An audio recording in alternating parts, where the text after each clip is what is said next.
Hey guys, we're your hosts. I'm Fenella, And I'm Jess. and this is Cozy Crime Club.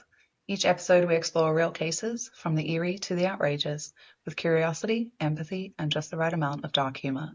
So pour yourself a big mug of something warm, tea, coffee, or maybe something a little stronger. Grab a blanket and settle in. Welcome to the club.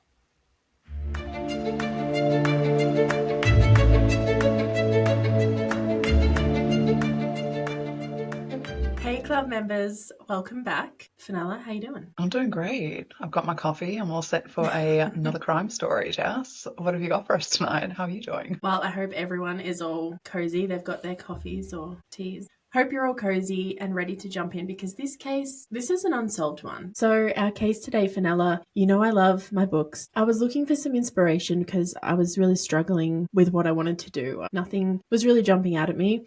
So I grabbed a book, I literally just opened a page, and then I saw a picture of this woman. Instantly, I was like, what's her story? I need to know it. So we're going back to 1975, Victoria Street, King's Cross. We're in Sydney. The terraces lined the ridge, standing shoulder to shoulder, defiant against time. Slender two-story homes with wrought iron lacework curling around their balconies. Their sandstone steps were rubbed smooth by a century of boots. Paint peeled in soft flakes, but the bones of the houses still carried a quiet grandeur.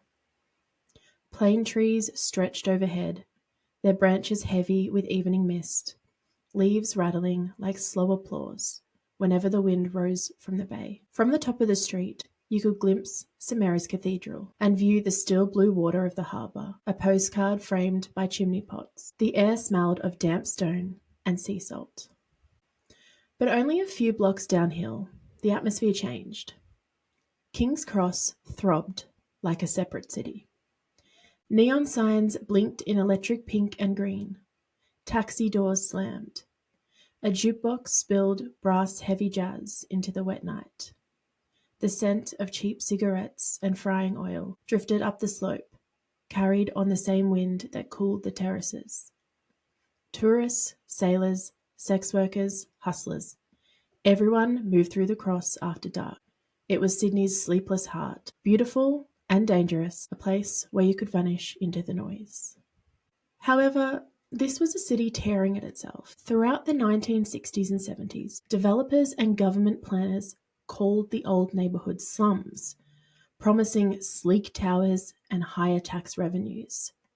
Streets like these, Victorian terraces now prized as heritage, were then just obstacles to progress. Whole pockets of the rocks and Redfern were flattened for concrete high-rises that mimicked the worst of international public housing at the time. Residents fought back with petitions, pickets, and lock-ins, chaining themselves to verandas as bulldozers idled nearby. Some victories were loud, most were temporary. The wrecking ball usually won.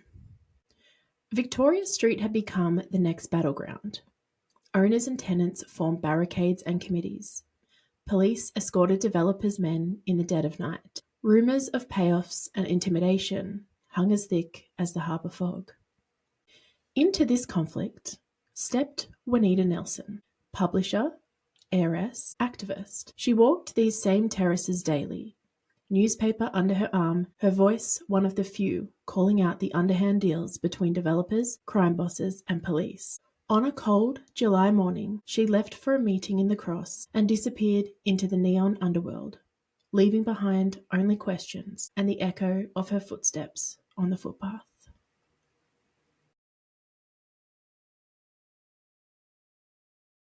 So when I saw a photo of Juanita, I did just stop cold.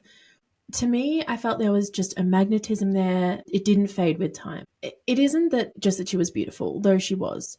She just radiates certainty.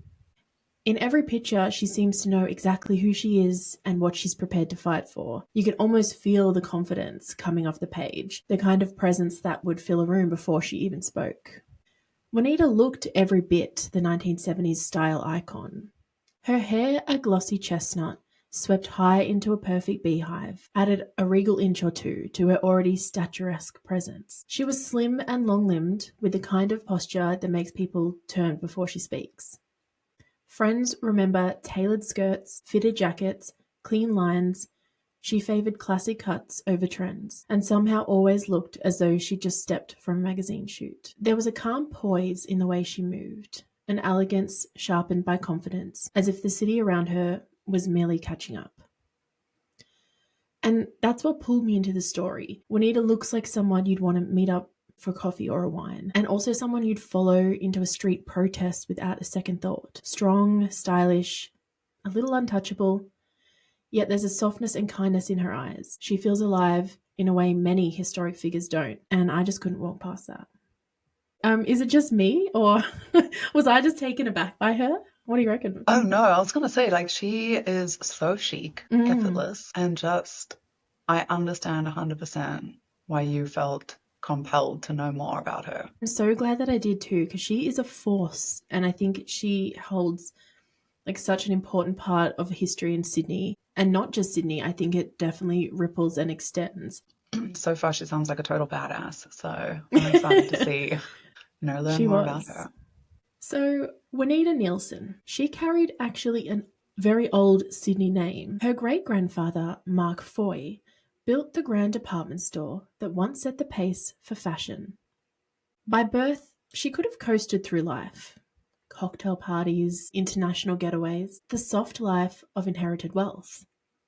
But Juanita chose the opposite. She wanted a voice of her own. During the 1970s, she threw herself into the Green Bands movement, the union-backed protests that chained themselves to terraces and stopped the wrecking ball across inner Sydney. She used her sharp, fearless writing to call out the developers and the politicians who greased their way through council chambers. Gambling bosses, crooked police, corrupt state ministers, she named them in print, and she didn't flinch when the threats began. Her base of operations was a narrow 19th century terrace on Victoria Street, her own house. I think she'd have it all set up in her lounge room. But her house was actually marked for the very same demolition that she fought against. So obviously she had that passion already, but it just kind of, propelled her further. Yeah. So from a cramped front room, she created, edited, and produced a weekly newspaper called Now. I believe there's a magazine out these days called Now. I don't think they have any. From what I found, they didn't have any connection. Did you know that magazine? Yeah, I was like, hang on a minute. Did this become a huge thing? Is she like the founder of all of that? But I totally understand it's not related. But I don't know if it is or not. So if anyone knows that, definitely let us know. I couldn't see that it was, but regardless, she made this newspaper. It was called Now. It wasn't a polite neighborhood newsletter. Now was a weapon. It was part investigation, part editorial broadsheet, aimed straight at the pockets of powerful men. To protect the street's heritage, she worked with whoever would hold the line. Students with placards, union organisers ready to down tools, lifelong activists sleeping on verandas. Politically, it was said she was nothing like them. By most accounts, she was conservative, extremely stylish, and always immaculately dressed in tailored skirts and sharp jackets. But alliances mattered more than ideology. She stood out in every crowd. She was very composed, striking, a society heiress shoulder to shoulder with protesters. That mix of elegance and steel made her a rare figure. An insider who refused the easy life, to keep fighting long after the warnings had turned to death threats.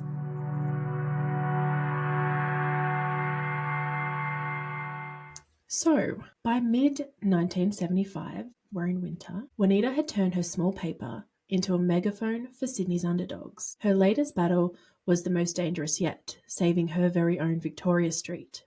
Developers wanted to flatten the area and replace it with 3 45-story apartment towers. Her July 1st newspaper editorial carried her usual bite, mocking a local businessman who claimed the empty Victoria Street terraces were infested with rats the size of kittens. Juanita's response? Get a cat. It was typical for her. Sharp, amused, fearless. At community meetings, she and other residents swore they'd never sell. They knew what was coming. Tower blocks that would throw the whole street into permanent shadow and erase its history. The government also wasn't neutral. Both sides were fast-tracking demolition permits. Some owners buckled. A united band stayed put, even as hired muscle tried to scare them out. When they were at community meetings, thugs would come in and break them up. And one organizer actually returned home from a vacation and found that his house was just stripped bare. All his stuff was gone. So there was, What? yeah, there was like there was a lot of This corruption at this time. this And is like both, guerrilla warfare for protesters. This is crazy. yeah, I Oh know. my It gosh, is what a time. yeah, think of it as a time. It's crazy. When we look at it now, it's kind of feels like the Wild West, even though it was only 50 years ago. I know. That's what I'm thinking. I'm like, but this was just, I mean, this is crazy. I suppose it could happen today. Maybe. I don't know. But I didn't expect all of this. I think it was much more corrupt back then, and both sides Easy of to the be, I government, suppose. yeah, More yeah, easy. I think so. Both sides of the government were pretty much pro for developing. They really wanted to just smash down anything and turn it into these really dense living areas where they could just bring in more revenue, you know? Yeah, I know what you're saying. We see it every day. Yeah. And Oh, probably God. around the world, it's probably no different. Yeah, I'm sure. Well, Juanita's paper gave them oxygen. By them, I mean all of the people protesting. And then a powerful ally arrived. Jack Mundy from the New South Wales branch of the Builders Labourers Federation, also known as the BLF. At the time, Mundy was considered a politically motivated troublemaker by many. He was shut down countless times, but he refused to give up. Mundy had already fought to save the Rocks and Woolloomooloo, and today he is recognised as a visionary, a leader who fought successfully to preserve the beauty of the inner suburbs of Sydney. I'm pretty sure from what I found, he was a main driver for the Greens bans that kept the wrecking crews out for, I think, at least 5 years. Because I'm pretty sure the developers were wanting to get rid of the green areas near the rivers and just in the suburbs. And these people were protesting to say, no, we need our historic homes, and we also need to keep these green spaces. And from what I've seen, they still have a lovely green spaces throughout the city. Sydney So looks yeah, beautiful. it does.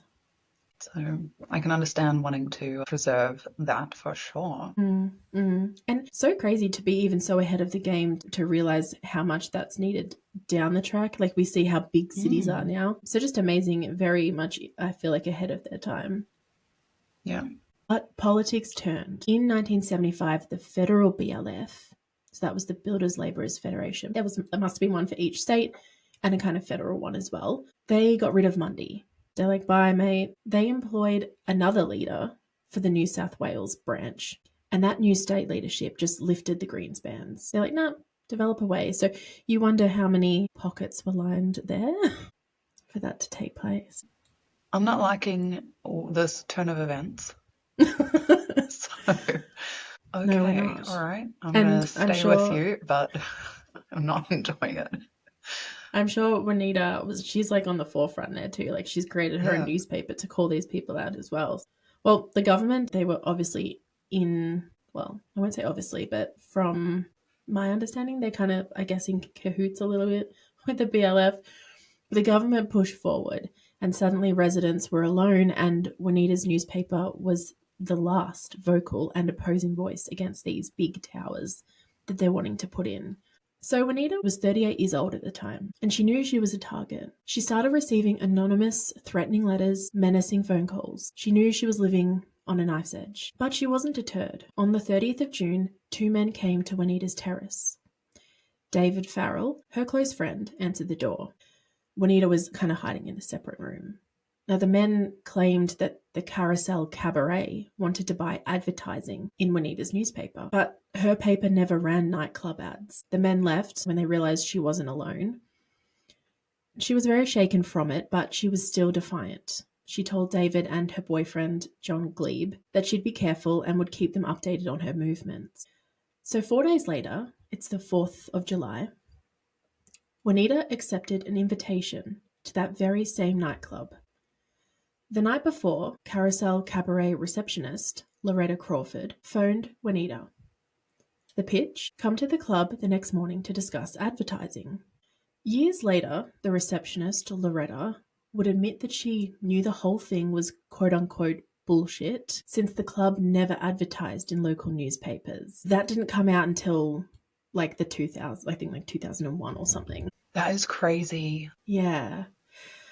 So Wow, what context for whatever's next. Oh my gosh. I know we're about to get into it, but there's not much to get into because there's not much that's known. Most of this case is just theories based. So at 10:30 a.m. that morning, so this is the 4th of July, Juanita phoned her friend David to say she was running late, but that she was on her way to the nightclub. So she was filling him in with where she was going to be. But that was the last call she ever made. Juanita was never seen or heard from again. You know what gets me too?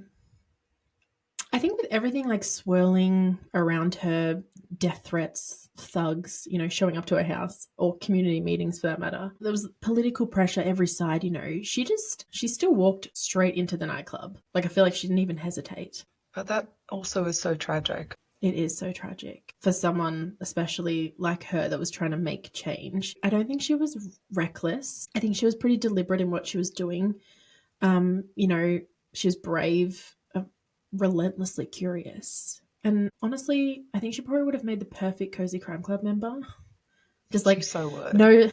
knows for a story. Like, she just wouldn't leave a mystery unsolved. Yeah. She sounds phenomenal, and it's just such a tragedy that that was the last she was ever heard or seen. But how ballsy. Right? Just such a confident woman. I love that. And I know. I mean, we can't, even though in hindsight we might think, well, maybe let's not have go to the club, but that's hindsight, You can't predict other people. You can't predict what's happening. Well, that's what stays with us, I guess. The very qualities that made her so effective at what she did, courageous, stubborn. That's probably what did unfortunately put her in the path of danger. She knew there was threats, but like you said, it is hindsight. I mean, if you were expecting it, you wouldn't do it, right? Yeah, exactly. So Juanita was actually never found. Her remains have never been found. It's still ongoing. It was 50 years ago. Now, there are a few things we know about the morning that she went missing. A lot of it has come out after, and a lot of it well after. Some of it you can't trust because there's a lot of suspects and they kind of point the finger at each other. So I just thought I'd go into what we know about that morning. I am going to start to introduce some suspects here, but don't worry because I'll go into detail on each person afterwards. I just want to kind of lay out a timeline using the statements that did come out years later. So the precise sequence of events is still disputed, hence why it's not solved. But several core facts were established. So there was that initial contact with the Carousel receptionist, Loretta Crawford. She's consistently said that on the evening of Thursday, the 3rd of July, she phoned Juanita at the request of Eddie Trigg. Eddie Trigg was a VIP lounge manager at the nightclub. When she got there, she briefly spoke to the receptionist, Loretta. Loretta recalls offering Juanita coffee after she'd mentioned that she'd had a hard night, but Eddie Trigg appeared before she could take a sip. Loretta noted he was on time, which was actually quite unusual for him. Juanita and Trigg then went upstairs to his office. In a 2001 interview, Loretta added a new detail. She said that she telephoned Carousel's manager, I believe. Like there's a few managers. Eddie Trigg was a VIP lounge manager, whatever that is. But I think the nightclub had an overarching manager known as James Big Jim Anderson. She called him at his Vaucluse home to report that Neilson had arrived and that Anderson seemed pleased. If accurate, though, this contradicts Anderson's long-standing claim that he was in Surfers Paradise that day. So he said he was hours away, but she said she had called him, and this is years later as well. So we've all heard how statements change over time, and you kind of have to take them with a grain of salt as well. But this is what has been presented as people's take on it. So she called him at his Vaucluse home, but he's like, no, I was hours and hours away in Surfers Paradise. That's what he's always said. So Eddie Trigg initially told police that Juanita left the club alone. When first questioned in 1975, Loretta supported that account. But 18 months later, she changed her statement. So there's a bit of history there with Loretta, kind of changing and adding things. But she said that Eddie Trigg and Juanita left together and that she had been told to give the earlier version saying that Juanita had just left on her own out of fear of Big Jim Anderson. She also recalled that Trigg doubled back momentarily to tell her, if anyone asks, sweetheart, we didn't leave together. Now, police learned that Shane Martin Simmons, later, he was charged with conspiracy to abduct Juanita, and I believe he may have been one of the men that were at her door the 4 days before. It was later reported that he was at the club that same day that Juanita went missing. Loretta didn't see him herself, but she said that Eddie Trigg's girlfriend had told her that she had seen, I think her name was Marilyn, that she had seen Shane Martin Simmons there. Now, there's a possible incident that happened on the lower landing. Off the lower stair landing, there was a steel grill door leading to a locked storeroom. Some investigators speculated that Juanita might have been intercepted there on this landing and maybe moved to the storeroom, but no direct evidence of that was ever found. But also, police didn't search, which I don't know how, but police didn't search the club, the nightclub, immediately after her disappearance. And at the time this interest came up about the storeroom off the landing, it came up decades later, any physical traces are obviously going to be long gone. So Loretta maintained that Juanita showed no sign of duress when she left with Eddie Trigg. But beyond these witness statements, there was never any evidence of what happened after Juanita and Trigg moved out of view.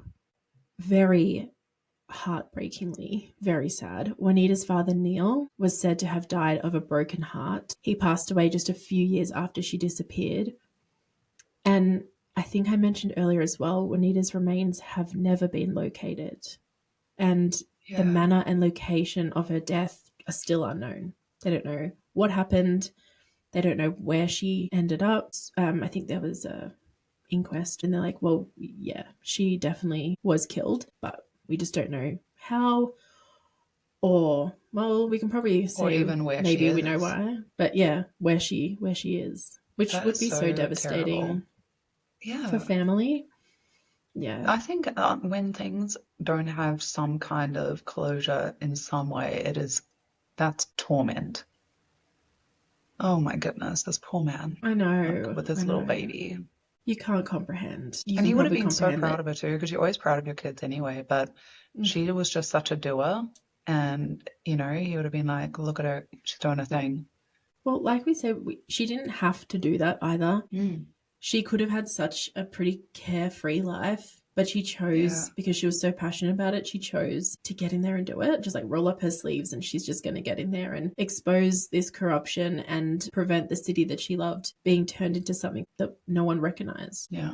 And literally with the goal of preserving what's good about the city, because if you think about it, if you're making all those spaces for development and stuff, who's going to move there if it's not a city worth moving to? Oh, just terrible. Oh my goodness. I know. Well, the theories about Juanita's fate, they're pretty varied, as they are pretty grim. Over the decades, people claimed she ended up in every imaginable hiding place. She was buried beneath the later built third runway at Sydney Airport, dumped at sea, hidden in the foundations of a city high-rise, even ground up and fed to pigs on the outskirts of town.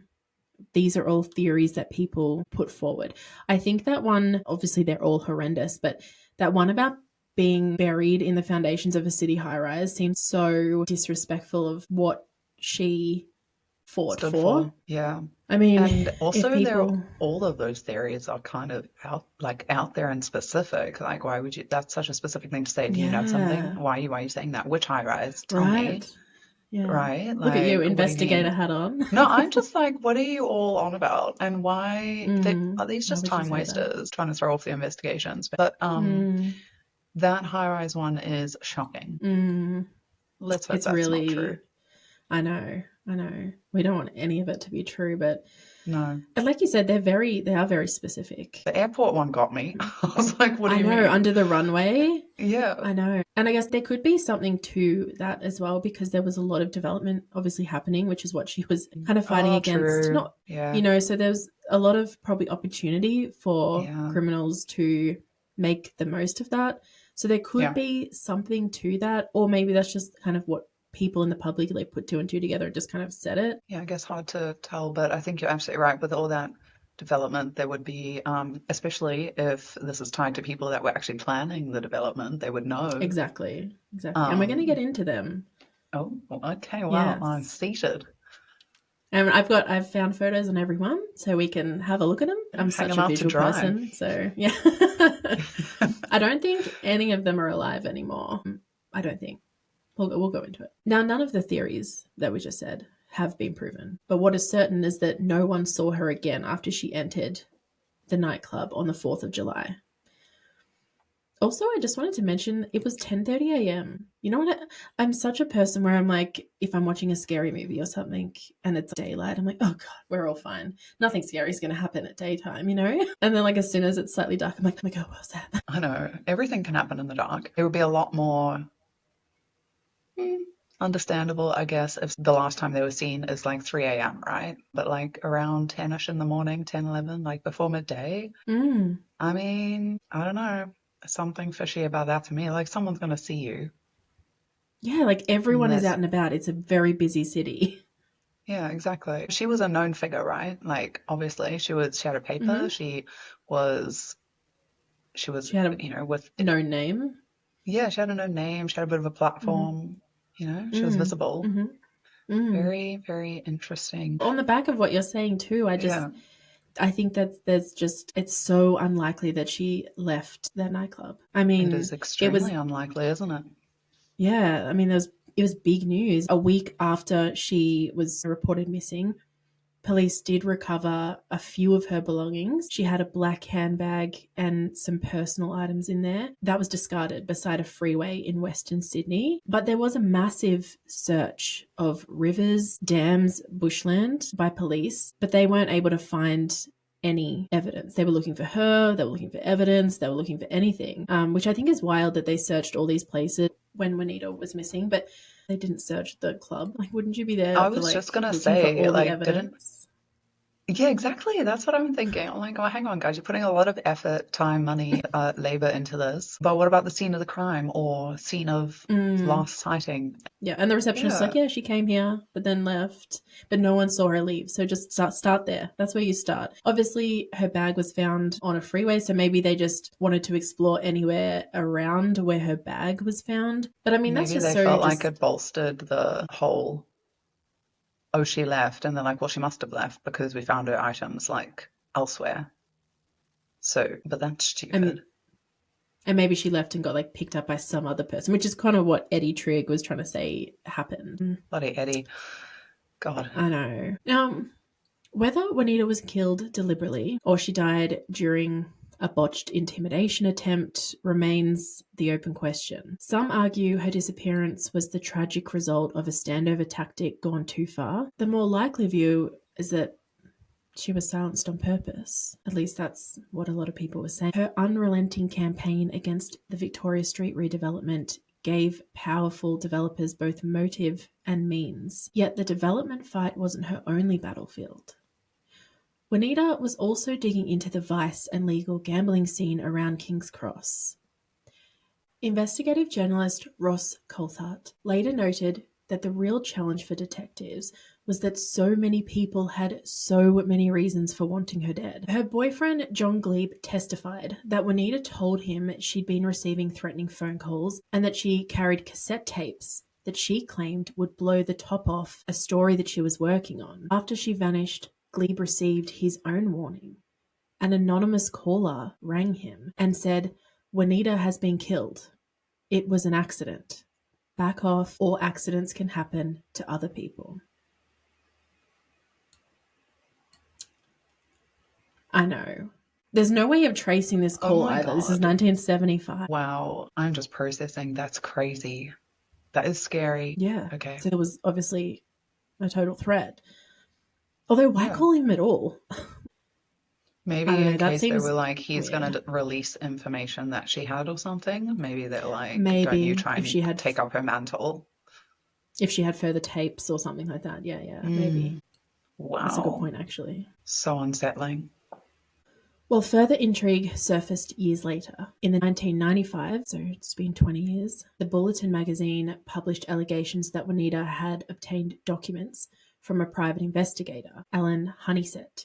Those files supposedly named prominent Sydney identities linked to illegal gaming. Honeysett suggested those documents, not just her anti-development stance, might have been the things that sealed her fate.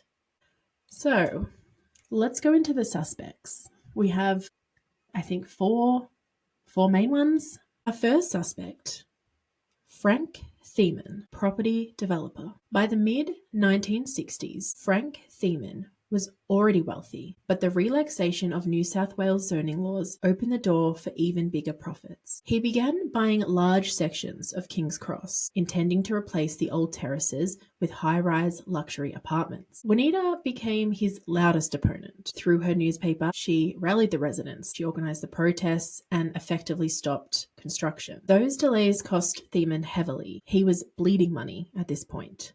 A 1994 government report on the National Crime Authority noted that in May 1975, 2 months before Juanita vanished, Thiemann paid $25,000 to a well-known underworld figure, James Big Jim Anderson, who we spoke of earlier as the manager of the nightclub.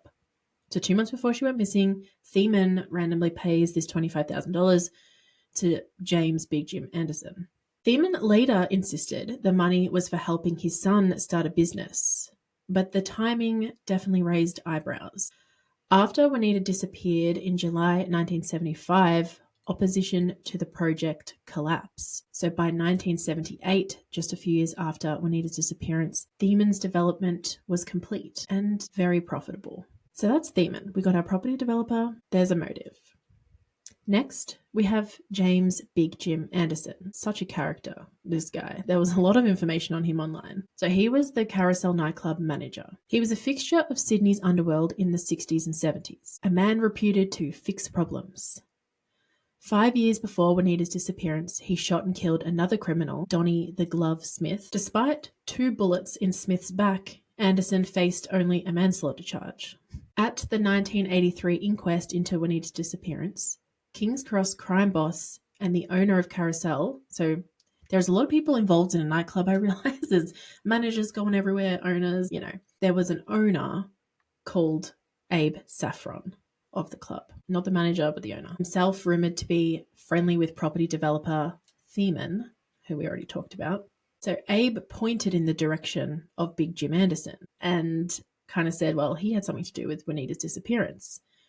Anderson retaliated by providing evidence that helped send Saffron to prison for tax offences. So he's like, well, if you're gonna point the finger at me for Juanita, you haven't paid your tax. And so he went to jail. Oh my gosh. Yeah. Tit for tat, right? Yeah. What a world. So Anderson's public image was contradictory. He was a cheerful street character, but also violent and manipulative. Described in court as a cunning, callous, and vindictive liar, the Largo of King's Cross. He eventually turned into a police informant in the 1980s. Key facts, though, kept him under suspicion for Juanita's disappearance.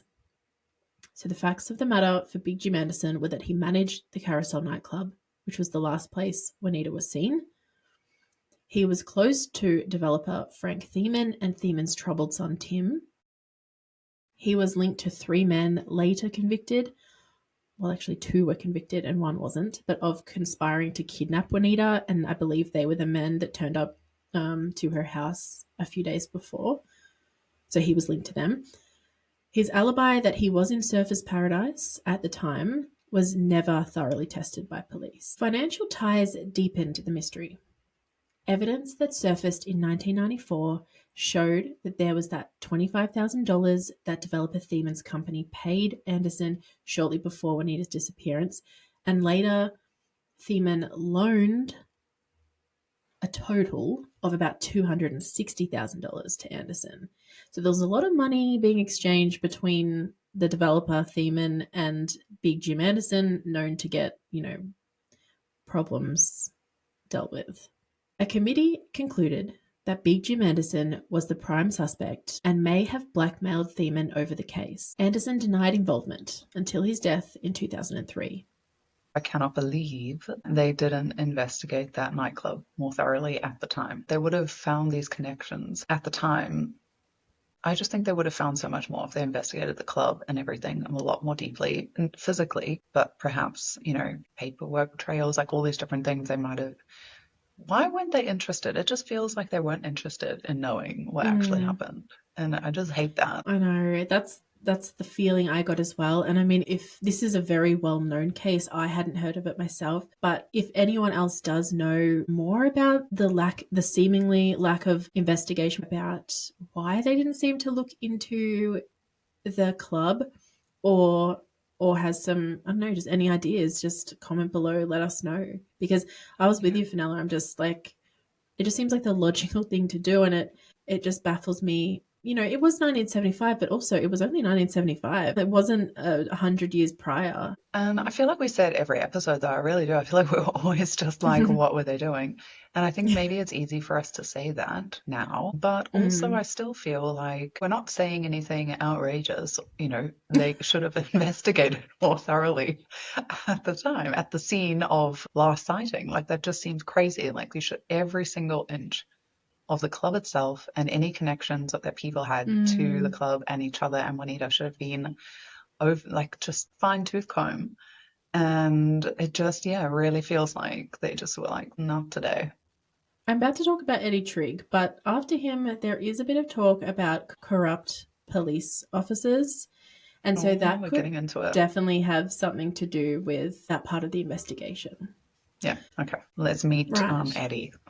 He was from what I found, the Carousel VIP lounge manager. So that's a thing, apparently. Now, Eddie Trigg was the last confirmed person to see Juanita alive. He also said he did and that she had left after they had a chat about advertisement. According to later witness statements gathered by journalist Peter Rees, Trigg's former partner Marilyn King said Eddie admitted Big Jim Anderson, had hired him to monitor Juanita's movements. And I'm just wondering if, like, I mean, this is all alleged, really, because nothing's been proven. But if Thiemann, the big property developer, is like giving money to Big Jim Anderson, who is then it's like going down the line, and he's going to Eddie Trigg, like, can you monitor her movements, kind of thing. Now, Trigg invited her to attend the nightclub on the 4th of July.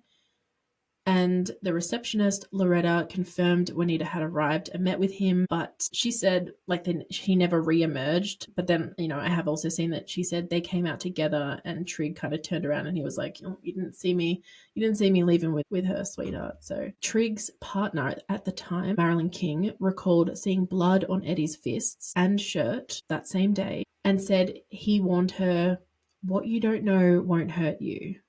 It took more than 2 years for some arrests to happen. So in late 1977, Trigg was charged along with Shane Martin Simmons, who I mentioned earlier is one of the people I believe that had come to Juanita's house the few days before. So Trigg was charged along with Shane Martin Simmons and a man called Lloyd Marshall with conspiring to abduct her.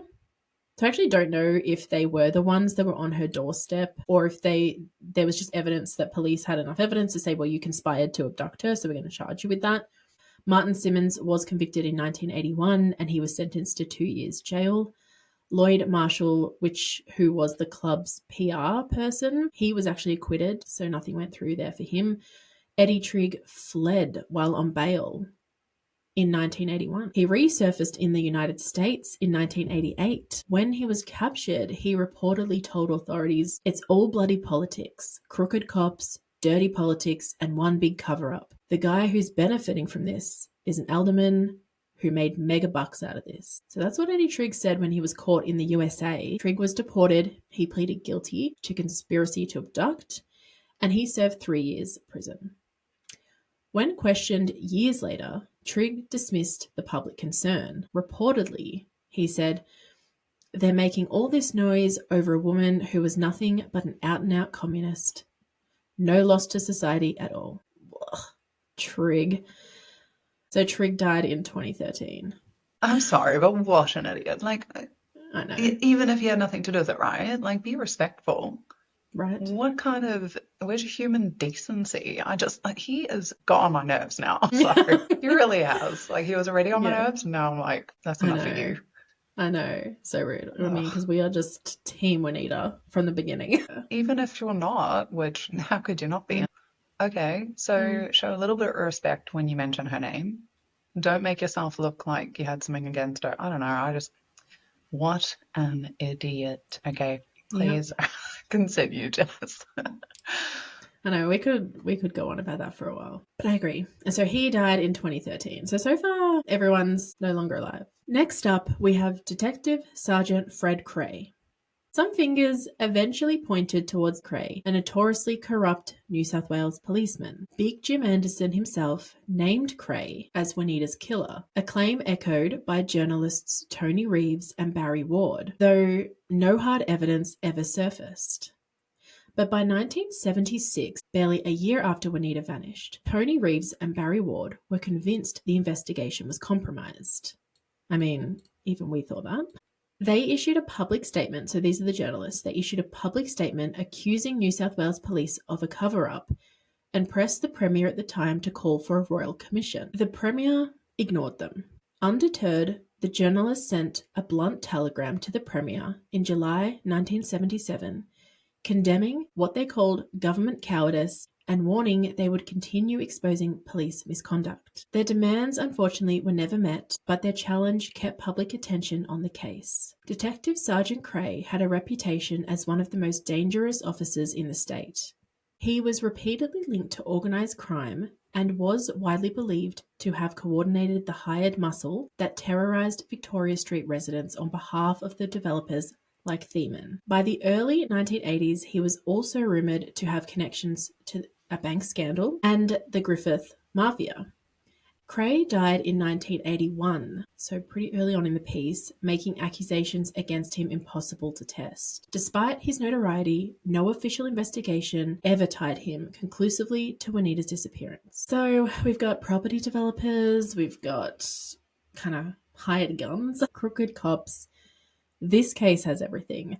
There was also just randomly a little flatmate lead. So in 1998, again, this is over 20 years later, police reopened the case at the time because a woman claimed that her former flatmate had privately confessed to killing Juanita.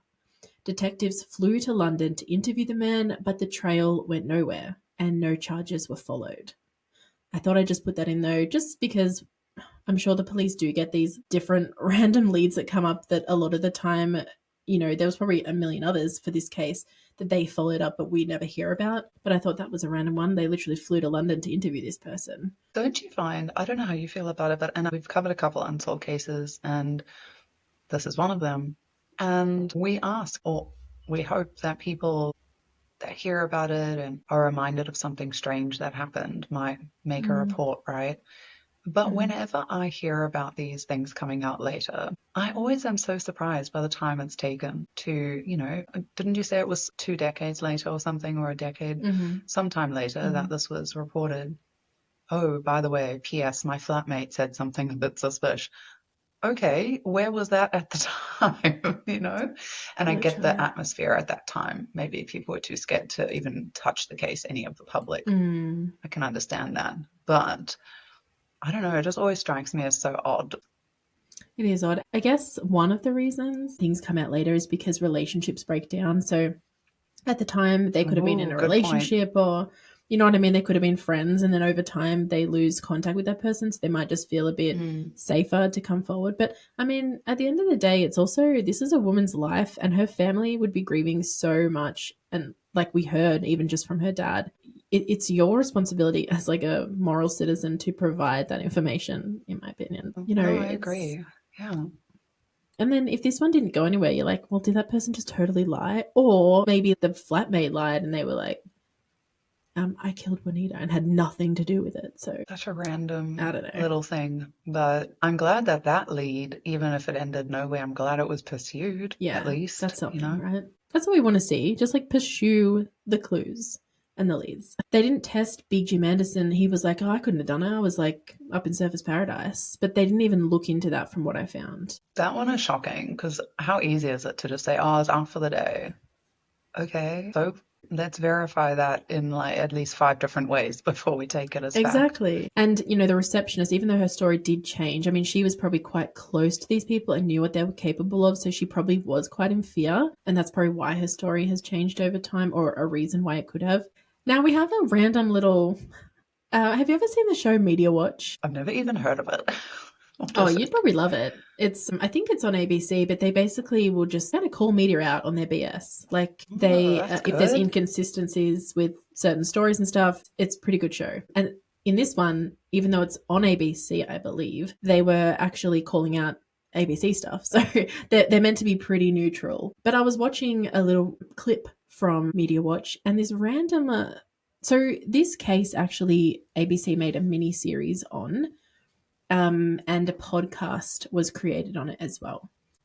A twist kind of came in 2013 when, for this documentary, John Innes surfaced. He claimed that back in 1983, he had been placed undercover in Long Bay Jail, and he heard Eddie Trigg confess, "I throttled her." But as Media Watch put it, the story quickly unraveled. So Innes said he was like a covert operative, but former colleagues recalled him being publicly arrested for forgery and serving a brief remand term, nothing to do with being an undercover agent. Prison records also show that he and Eddie Trigg were never housed in the same unit of that prison. So remember I said Eddie Trigg went to prison for conspiring to abduct Juanita, and I think they were there at the same time, but they weren't anywhere near each other. So how could John Innes have even overheard this?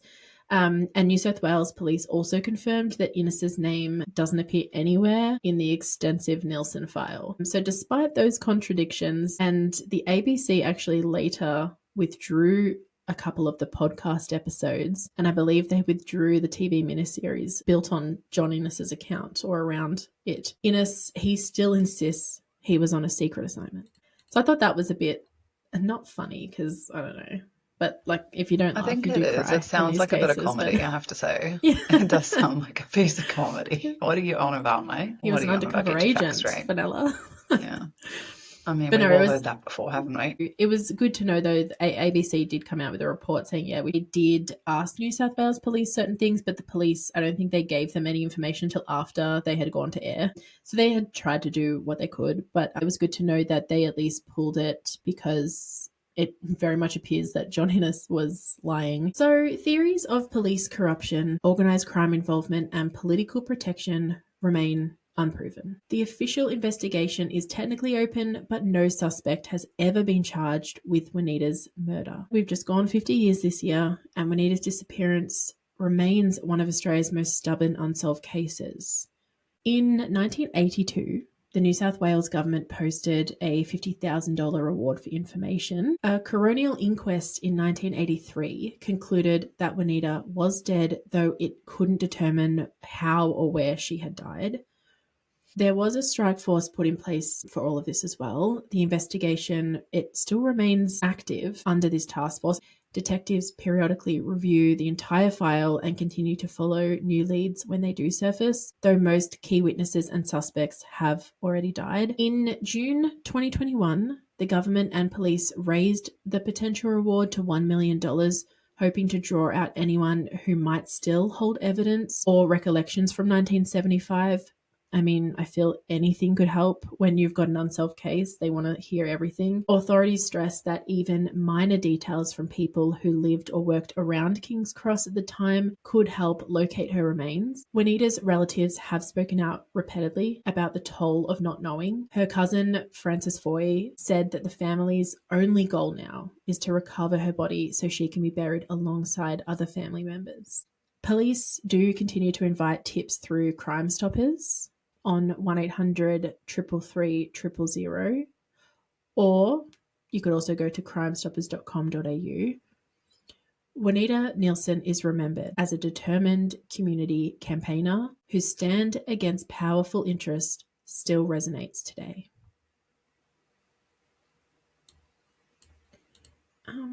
This is part of the story that actually feels the most cozy to me. Decades later, people kept Juanita's name alive. There was a former MP, I think named Lee Rhiannon, who ran an annual memorial from 2001 right up till 2020 because she, as she put it, the younger generation just didn't know what Juanita had done. And Rhiannon's right. Facing down developers in 1970s King Cross wasn't some gentle protest. It was dangerous. Unions, locals, environmentalists, none of them knew each other at first, but they were suddenly united against money and muscle. Historians call Juanita a brave woman, part of the living story of King's Cross. Some of the terraces along Victoria Street still stand because of her, and from everything that I've found, her own house is still standing, which is, I'm sure she would be so happy with. If she could walk those streets now, she'd probably be proud that the fight wasn't for nothing. I think her disappearance pushed New South Wales towards stronger heritage laws and exposed just how deep corruption ran, and probably, some could argue, still runs. But now in 2025, that's her legacy. Proof that one determined person can hold a line long enough for others to rally.